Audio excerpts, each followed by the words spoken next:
Alright, so we pushed the piston all the way in, and we already had both of the brake pads on, but when we tried putting the caliper in, it didn't fit. So we spent, I think, a good 10 minutes trying to figure out what the heck is going on, and we finally thought to compare the two brake pads. And we said earlier that they looked identical, but they're actually not, because if you look very closely, you can see two notches right here, these two bumps, and it's the same thing on the outside. Two bumps, and I'm not sure why they would have this, but because of these two bumps, it's not letting the caliper go in. So I guess what we're gonna have to do is return these to AutoZone and probably get a new part from Advanced Auto Parts, but whatever it is, we'll be back in a few minutes.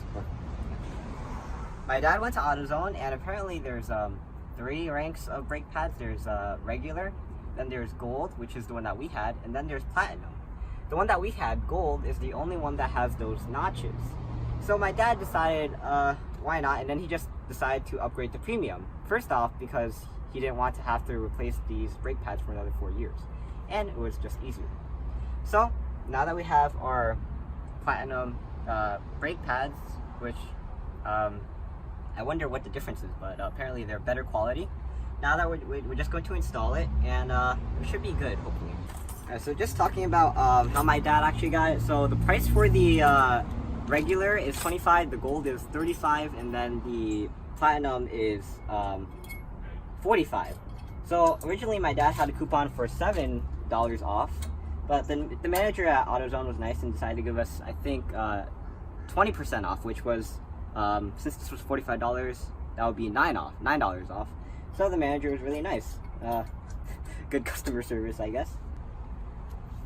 Now we're gonna try the outside, and hopefully that should be a bit easier. This time it's bottom, so for the top, we put on the bottom, and then top.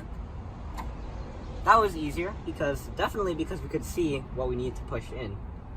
Alright, now for the moment of truth. Okay, this is what we've waited our entire lives for. Let's see. Oh, gotta push the bottom parts in.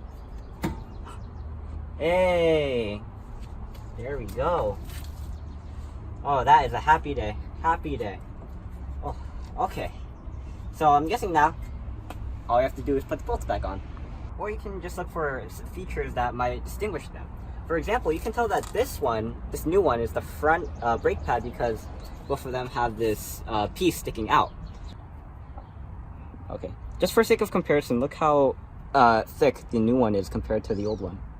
Alright, so now looking at the outside pads, you can see two main things.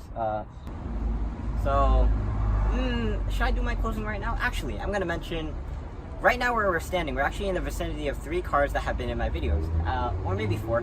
There's one on my right, which is the 2003 Honda Accord, and we used to do a lot of videos on dismantling that car, so if you want to check them out, then go ahead. I think there's at least like 20.